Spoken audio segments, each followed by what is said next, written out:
Hi, my name is Laksana and I'm currently extremely exhausted tonight.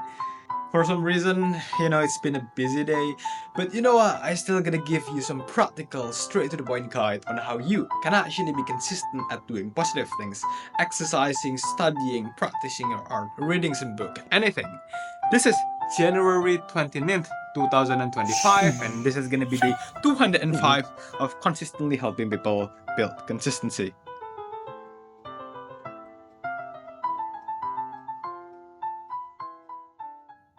If we only rely on motivation to do the thing that we want to be consistently doing, right?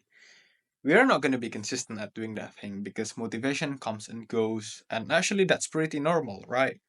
So the thing here is that it's not about how to stay motivated 100% of the time.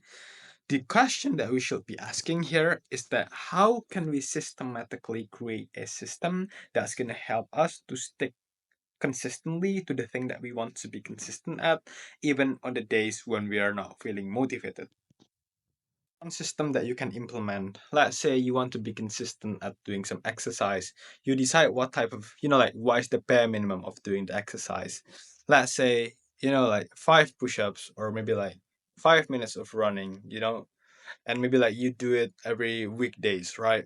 I don't know, this is not medical advice though. Please, consider your own health conditions when you're trying to create a new exercising routine. So okay, let's say you've chosen this exercise routine, right?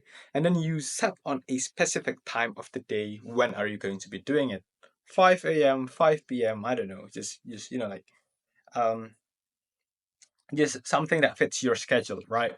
And then the thing that you're going to be doing here is that you're going to be setting an alarm, okay? Setting an alarm on your phone, okay? On that particular time of the day. And then the thing that you want to be doing here is that instead of just uh having the default alarm like beep beep beep beep beep, you're gonna be changing the alarm tone into one of your most favorite motivational song, or maybe one of your favorite motivational speech. This way, even on the days when you're not feeling motivated, the probability of you actually doing that thing is gonna be higher because you're gonna be reminded the reason why you do this thing on the first place. You're gonna be, like, you're emotionally evoke, right? Oh yeah, I want to do this thing, I want to do this thing. Actually, it's going to make the probability of you actually doing that thing is going to be higher. I wish that you can actually be consistent at whatever positive things that you wanted to do. If you found this video helpful, don't forget to like, comment, and subscribe so that more people will watch this video. You can also join our Discord. Bye bye.